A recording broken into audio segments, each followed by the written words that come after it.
ప్రభువు నామానికి స్తోత్రం. ప్రతిరోజు వినడం ద్వారా ఒక సంవత్సరానికి బైబిల్ చదవడానికి ఈ ఛానల్ సహాయపడుతుంది. Please subscribe and support.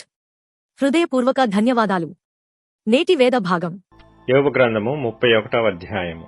నేను నా కన్నులతో నిబంధన చేసుకొంటిని, కన్యకను నేనేలాగు చూచుదును? అలాగు చేసిన ఎడల పరముననున్న దేవుని ఆజ్ఞ ఏమగును? ఉన్నత స్థలముననున్న సర్వశక్తుని స్వాస్థ్యమేమగును? దుర్మార్గులకు విపత్తు సంభవించుటే గదా, పాపము చేయువారికి దురవస్థ ప్రాప్తించుటయే గదా. ఆయన నా ప్రవర్తన నెరుగును గదా, నా అడుగుజాడలనన్నిటినీ లెక్కించును గదా. అబద్ధికుడినై నేను తిరుగులాడిన ఎడల, మోసము చేయుటకై నా కాలు త్వరపడిన ఎడల, నేను యథార్థుడినై ఉన్నానని దేవుడు తెలుసుకొనున్నట్లు న్యాయమైన త్రాసులో ఆయన నన్ను తూచునుగాక.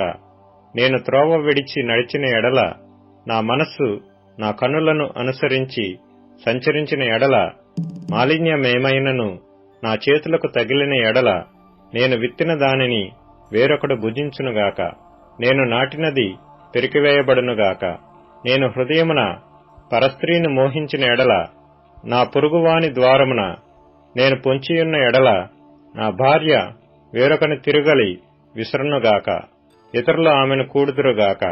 అది దుష్కామ కార్యము. అది న్యాయాధిపతుల చేత శిక్ష నొందతగిన నేరము. అది నాశన కోపము వరకు దహించు అగ్నిహోత్రము. అది నా ఆదాయమంతయు నిర్మూలము చేయును. నా పనివాడైనను పనికత్తి అయినను నాతో వ్యాజ్యమాడగా, నేను వారి వ్యాజ్యమును నిర్లక్ష్యము చేసిన ఎడల, దేవుడు లేచినప్పుడు నేనేమి చేయుదును? ఆయన విచారణ చేయునప్పుడు నేను ఆయనతో ఏమి ప్రత్యుత్తరమిత్తును? గర్భమున నన్ను పుట్టించినవాడు వారిని కూడా పుట్టింపలేదా? గర్భములో మమ్ము రూపించినవాడు ఒక్కడే గదా. బేదలు ఇచ్చేయించిన దానిని నేను బిగబట్టిన ఎడలను, విధవరాండ్ర కన్నులు క్షీణింపజేసిన ఎడలను, తల్లిదండ్రులు లేని వారిని నా అన్నములో కొంచెమైనను తిననీయక నేను ఒంటరిగా భోజనము చేసిన ఎడలను, ఎవడైనను వస్త్రహీనుడై చచ్చుట నేను చూడగను, బేదలకు వస్త్రము లేకపోవుట నేను చూడగను, వారి దేహములు నన్ను దీవింపకపోయిన ఎడలను, వారు నా గొర్రెల బొచ్చు చేత వేడిమి పొందకపోయిన ఎడలను, గుమ్మములో నాకు సహాయము దొరుకునని తండ్రి లేని వారిని నేను అన్యాయము చేసిన ఎడలను, నా భుజశల్యము దాని గూటి నుండి పడునుగాక, నా బాహువు ఎముకలోనికి విరుగునుగాక. నేనలాగు చేయలేదు. నా బాల్యము మొదలుకొని దిక్కులేనివాడు తండ్రి భావముతో నన్ను భావించి నా యొద్ద పెరిగెను. నా తల్లి గర్భమందు పుట్టిన నాటి నుండి దిక్కులేని వానికి నేను మార్గదర్శినైతిని. దేవుని మహాత్మ్యము ఎదుట నేను నిలువజాలననియు, ఆయన నన్ను నిర్మూలము చేయుననియు భీతి పుట్టెను. సువర్ణము నాకు ఆధారమనుకొనిన ఎడలను, నా ఆశ్రయము నీవేయని మేలిమి బంగారముతో నేను చెప్పిన ఎడలను, నా ఆస్తి గొప్పదని గాని, నా చేతికి విస్తారమైన సొత్తు దొరికినని గాని నేను సంతోషించిన ఎడలను, సూర్యుడు ప్రకాశించినప్పుడు నేను అతనినే గాని, చంద్రుడు మిక్కిలి కాంతి కలిగి నడుచుచుండగా అతనినే గాని చూచి, నా హృదయము రహస్యముగా ప్రేరేపింపబడి వారి తట్టు చూచి నా నోరు ముద్దు పెట్టిన ఎడలను, పరముననున్న దేవుని దృష్టికి నేను వేషధారినవుదును. అదియు న్యాయాధిపతుల చేత శిక్ష నొందతగిన నేరమగును. నన్ను ద్వేషించిన వానికి కలిగిన నాశనమును బట్టి నేను సంతోషించిన ఎడలను, అతనికి కీడు కలుగట చూచి నేను ఉల్లసించిన ఎడలను, నేనలాగు చేయలేదు. అతని ప్రాణమును నేను శపించలేదు. పాపము చేయుటకు నా నోటికి నేను చోటియ్యనేలేదు. అతడు పెట్టిన భోజనము తిని తృప్తి పొందని వానిని చూపింపగలవారెవరని నా గుడారమందు నివసించువారు పలుకని ఎడలను, పరదేశిని వీధిలో ఉండనియ్యక నా ఇంటి వీధి తలుపులు తెరచితిని గదా. ఆదాము చేసినట్లు నా దోషములను దాచిపెట్టుకొని మహాసమూహమునకు భయపడియు, కుటుంబముల తిరస్కారమునకు జడిసియు నేను మౌనముగా నుండి ద్వారము దాటి బయలు వెళ్ళక రొమ్ములో నా పాపమును కప్పుకొనిన ఎడల, పరముననున్న దేవుని దృష్టికి నేను వేషధారినవుదును. నా మనవి వినుటకై నాకొకడు ఉండవలెనని నేనెంతో కోరుచున్నాను.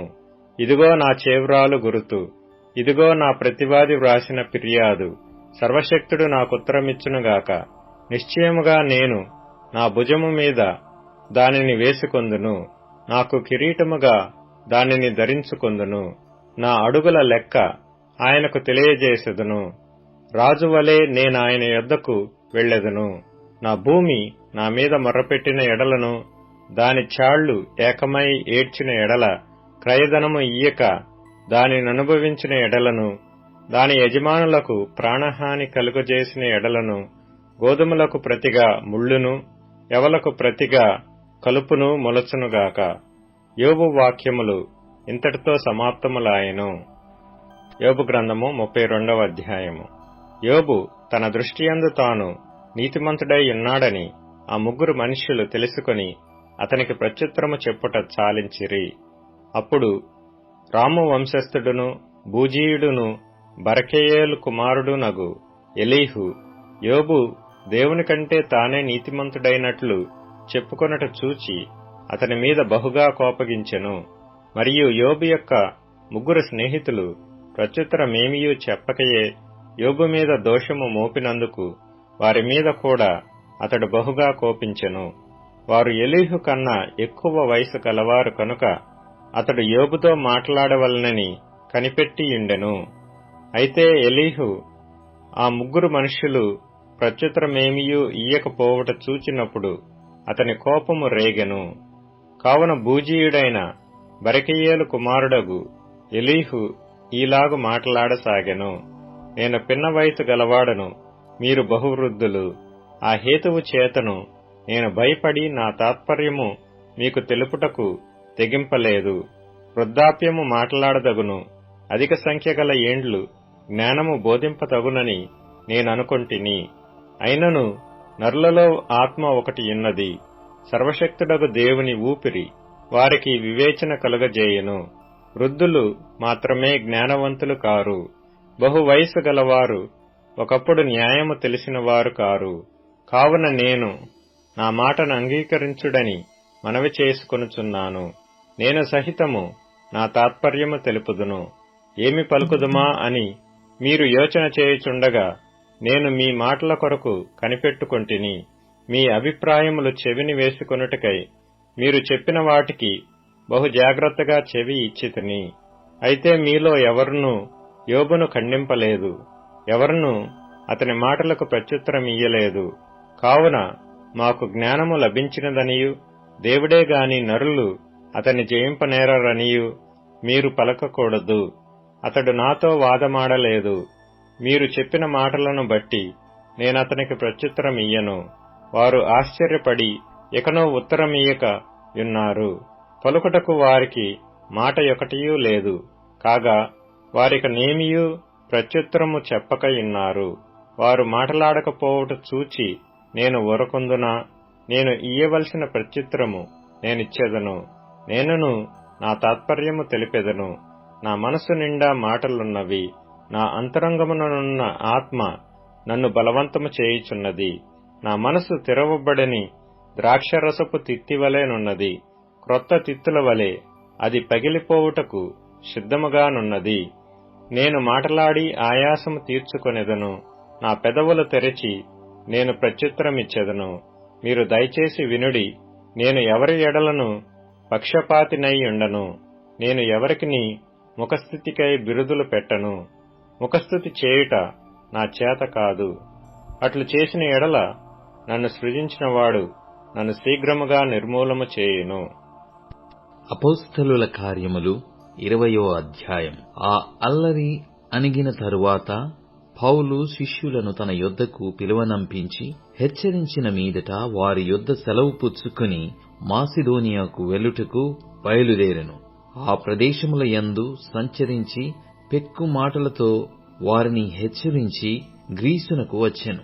అతడు అక్కడ 3 నెలలు గడిపి ఓడ ఎక్కి సిరియాకు వెళ్లవలెననియుండగా అతని విషయమై యూదులు కుట్ర చేయుచున్నందున మసిదోనియా మీదుగా తిరిగి రావలెనని నిశ్చయించుకొనెను.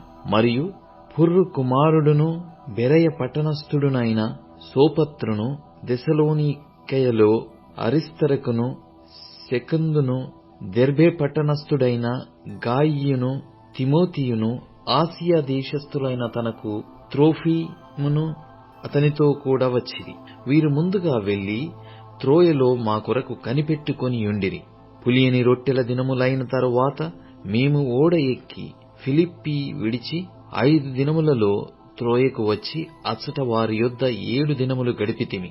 ఆదివారమున మేము రొట్టె విరుచుటకు కూడినప్పుడు పౌలు మరునాడు వెళ్లనయ్యుండి వారితో ప్రసంగించుచు అర్ధరాత్రి వరకు విస్తరించి మాటలాడుచుండెను.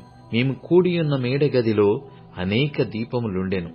అప్పుడు ఐతుకు అనునొక యవనస్తుడు కిటికీలో కూర్చుండి గాఢ నిద్రపోయి, పౌలు చాలాసేపు ప్రసంగించుచుండగా నిద్రభారము వలన జోగి 3వ అంతస్తు నుండి క్రింద పడి చనిపోయిన వాడై ఎత్తబడెను.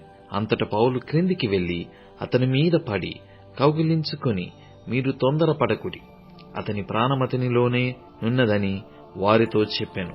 అతడు మరలా పైకి వచ్చి రొట్టె విరిచి పుచ్చుకొని తెల్లవారు వరకు విస్తారంగా సంభాషించి బయలుదేరెను. వారు బ్రతికిన ఆ చిన్నవానిని తీసుకుని వచ్చినప్పుడు వారికి విశేషమైన ఆదరణ కలిగెను. మేము ముందుగా ఓడ ఎక్కి అస్సులో పౌలును ఎక్కించుకొనవలెనని అక్కడికి వెళ్లితిమి. తాను కాలినడకను వెళ్లవలెనని అతడా ప్రకారముగా మాకు నియమించియుండెను. అస్సులో అతడు మాతో కలుసుకొనినప్పుడు మేమతనిని ఎక్కించుకొని మితులేనేకు వచ్చితిమి.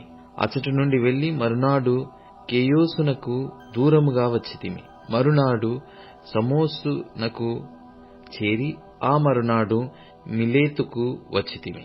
సాధ్యమైతే పెంతెకోస్తు దినమున యెరూషలేములో ఉండవలెనని పౌలు త్వరపడుచుండెను గనుక అతడు ఆసియాలో కాలహరణము చేయకుండా ఎఫెస్సుకు దాటిపోవలెనని నిశ్చయించుకొని ఉండెను. అతడు మిలేతు నుండి ఎఫెసునకు వర్తమానము పంపి సంఘపు పెద్దలను పిలిపించెను. వారు తన యొద్దకు వచ్చినప్పుడు అతడు వారితో ఇట్లనెను: నేను ఆసియాలో కాలు పెట్టిన దినము నుండి ఎల్లకాలము మీ మధ్య ఎలాగు నడుచుకొంటినో మీరే ఎరుగుదురు. యూదుల కుట్ర వలన నాకు శోధనలు సంభవించినను కన్నీళ్లు విడుచుచు పూర్ణమైన వినయ భావముతో నేనెలాగు ప్రభువును సేవించుచుంటినో మీకే తెలియును. మరియు ప్రయోజనకరమైనది ఏదియు దాచుకొనక బహిరంగముగాను ఇంటింటను మీకు తెలియజేయుచు బోధించుచు దేవుని ఎదుట మారు మనస్సు పొంది మన ప్రభువైన యేసు క్రీస్తునందు విశ్వాసముంచవలెనని యూదులకును గ్రీసు దేశస్థులకును ఎలాగు సాక్ష్యమిచ్చుచుంటినో ఇదంతయు మీకు తెలియును. ఇదిగో, నేనిప్పుడు ఆత్మయందు బంధింపబడిన వాడనై యెరూషలేమునకు వెళ్ళుచున్నాను. అక్కడ నాకు ఏమేమి సంభవించునో తెలియదు గాని బంధకములను శ్రమలను నా కొరకు కాచుకునియున్నవని పరిశుద్ధాత్మ ప్రతి పట్టణములోనూ నాకు సాక్ష్యమిచ్చుచున్నాడని తెలియను. అయితే దేవుని కృపా సువార్తను గూర్చి సాక్ష్యమిచ్చుటయందు నా పరుగును నేను ప్రభువైన యేసు వలన పొందిన పరిచర్యను తుదమిట్టింపవలెనని నా ప్రాణమును నాకెంత మాత్రమును ప్రియమైనదిగా ఎంచుకొనుటలేదు. ఇదిగో, దేవుని రాజ్యమును గూర్చి ప్రకటించుచు నేను మీ మధ్యను సంచరించుచుంటిని. మీలో ఎవరునూ ఇక మీదట నా ముఖము చూడరని నాకిప్పుడు తెలియను. కాబట్టి మీలో ఎవరి నాశనము విషయమైనను నేను దోషిని కానని నేడు మిమ్మును సాక్ష్యము పెట్టుచున్నాను. దేవుని సంకల్పమంతయు మీకు తెలపకుండా నేనేమియూ దాచుకొనలేదు. దేవుడు తన స్వరక్తమిచ్చి సంపాదించిన తన సంఘమును కాయుటకు పరిశుద్ధాత్మ మిమ్మును దేనియందు అధ్యక్షులనుగా ఉంచెనో ఆ యావత్తు మందను గూర్చియు మీ మట్టుకు మిమ్మును గూర్చియు జాగ్రత్తగా ఉండుడి. నేను వెళ్లిపోయిన తరువాత క్రూరమైన తోడేళ్లు మీలో ప్రవేశించునని నాకు తెలియను. వారు మందను కనికరింపరు మరియు శిష్యులను తమ వెంట ఈడ్చుకుని పోవలెనని వంకర మాటలు పలుకు మనుష్యులు మీలోనే బయలుదేరుదురు. కావున నేను 3 సంవత్సరములు రాత్రింబగళ్ళు కన్నీళ్లు విడుచుచు ప్రతి మనుషునికి మానక బుద్ధి చెప్పితినని మీరు జ్ఞాపకం చేసుకుని మెలకువగా ఉండుడి. ఇప్పుడు దేవునికి ఆయన కృపా వాక్యమునకును మిమ్మును అప్పగించుచున్నాను. ఆయన మీకు క్షేమాభివృద్ధి కలగజేయుటకును పరిశుద్ధ పరచబడిన వారందరిలో స్వాస్థ్యము అనుగ్రహించుటకును శక్తిమంతుడు. ఎవని వెండినైనను బంగారమునైనను వస్త్రములనైనను నేను ఆశింపలేదు. నా అవసరముల నిమిత్తమును నాతో ఉన్నవారి నిమిత్తమును ఈ నా చేతులు కష్టపడినవని మీకే తెలియను. మీరును ఇలాగు ప్రయాసపడి బలహీనులను సంరక్షింపవలెననియు పుచ్చుకొనుట కంటే ఇచ్చుట ధన్యము అని ప్రభువైన యేసు చెప్పిన మాటలు జ్ఞాపకము చేసుకొనవలెననియు అన్ని విషయములలో మీకు మాదిరి చూపితినని చెప్పెను. అతడిలాగు చెప్పి మోకాళ్ళూని వారందరితో ప్రార్థన చేసెను. అప్పుడు వారందరూ చాలా ఏడ్చిరి. మీరు ఇక మీదట నా ముఖము చూడరని అతడు చెప్పిన మాటకు విశేషముగా దుఃఖించుచు పౌలు మెడమీద పడి అతనిని ముద్దు పెట్టుకొని వారు ఓడ వరకు అతనిని సాగనంపిరి. కీర్తనల గ్రంథం 44వ కీర్తన. దేవా, పూర్వకాలమున మా పితరుల దినములలో నీవు చేసిన పనిని గూర్చి మేము చెవులారా వినియున్నాము. మా పితరులు దానిని మాకు వివరించిరి. నీవు నీ భుజబలము చేత అన్యజనులను వెళ్లగొట్టి మా పితరులను నాటితివి. జనములను నిర్మూలము చేసి వారిని వ్యాపింపజేసితివి. వారు తమ ఖడ్గము చేత దేశమును స్వాధీనపరచుకొనలేదు. వారి బాహువు వారికి జయమియ్యలేదు. నీవు వారిని కటాక్షించితివి గనక నీ దక్షిణ హస్తమే, నీ బాహువే, నీ ముఖకాంతియే వారికి విజయము కలగజేసెను. దేవా, నీవే నా రాజువు. యాకోబునకు పూర్ణ రక్షణ కలగ నాజ్ఞాపించుము. నీ వలన మా విరోధులను అణిచివేయుదుము. నీ నామము వలననే మా మీదికి లేచువారిని మేము త్రొక్కివేయుదుము. నేను నా వింటిని నమ్ముకొనను. నా కత్తియు నన్ను రక్షింపజాలదు. మా శత్రువుల చేతిలో నుండి మమ్మును రక్షించువాడవు నీవే. మమ్మును ద్వేషించు వారిని సిగ్గుపరచువాడవు నీవే. దినమెల్ల మేము దేవుని యందు అతిశయపడుచున్నాము. నీ నామమును బట్టి మేము నిత్యము కృతజ్ఞతాస్తుతులు చెల్లించుచున్నాము. అయితే ఇప్పుడు నీవు మమ్మును విడనాడి అవమానపరిచియున్నావు. మా సేనలతో కూడా నీవు బయలుదేరకయున్నావు. శత్రువుల ఎదుట నిలవకుండా మమ్మును వెనుకకు పారిపోజేయుచున్నావు. మమ్మును ద్వేషించువారు ఇష్టము వచ్చినట్లు మమ్మును దోచుకొనుచున్నారు. భోజన పదార్థముగా ఒకడు గొర్రెలను అప్పగించున్నట్లు నీవు మమ్మును అప్పగించియున్నావు. అన్యజనులలోనికి మమ్మును చెదరగొట్టియున్నావు. అధికమైన వెల చెప్పక ధనప్రాప్తి లేకయే నీవే నీ ప్రజలను అమ్మియున్నావు. మా పొరుగువారి దృష్టికి నీవు మమ్మును నిందాస్పదముగా చేసియున్నావు. మా చుట్టూనున్న వారి దృష్టికి అపహాస్యాస్పదముగాను ఎగతాళికి కారణముగాను మమ్మును ఉంచియున్నావు. అన్యజనులలో మమ్మును సామెతకు హేతువుగాను ప్రజలు తల ఆడించుటకు కారణముగాను మమ్మును ఉంచియున్నావు. నన్ను నిందించి దూషించు వారి మాటలు వినగా శత్రువులను బట్టియు పగ తీర్చుకొను వారిని బట్టియు నేను దినమెల్లా నా అవమానమును తలపోయుచున్నాను. సిగ్గు నా ముఖమును కమ్మియున్నది. ఇదంతయు మా మీదికి వచ్చినను మేము నిన్ను మరువలేదు. నీ నిబంధన మీరి ద్రోహులము కాలేదు. మా హృదయము వెనుకకు మరలిపోలేదు. మా అడుగులు నీ మార్గమును విడిచి తొలగిపోలేదు. అయితే నక్కలున్న చోట నీవు మమ్మును బహుగా నలిపియున్నావు. గాఢాంధకారము చేత మమ్మును కప్పియున్నావు. మా దేవుని నామమును మేము మరచియున్న ఎడల, అన్య దేవతల తట్టు మా చేతులు చాపియున్న ఎడల, హృదయ రహస్యములు ఎరిగిన దేవుడు ఆ సంగతిని పరిశోధింపక మానునా? నిన్ను బట్టి దినమెల్లా మేము వధింపబడుచున్నాము. వధకు సిద్ధమైన గొర్రెలమని మేము ఎంచబడుచున్నాము. ప్రభువా, మేల్కొనుము. నీవేళ నిద్రించుచున్నావు? లెమ్ము. నిత్యము మమ్మును విడనాడకుము. నీ ముఖమును నీవేళ మరుగుపరచియున్నావు? మా బాధను, మాకు కలుగు హింసను నీవేళ మరచియున్నావు? మా ప్రాణము నేలకు కృంగియున్నది. మా శరీరము నేలను పట్టియున్నది. మా సహాయమునకు లెమ్ము. నీ కృపను బట్టి మమ్మును విమోచింపుము. ఇప్పుడు tune in, Spotify, Amazon music మరియు యూట్యూబ్ మ్యూజిక్ లో కూడా అందుబాటులో ఉంది. Please follow us.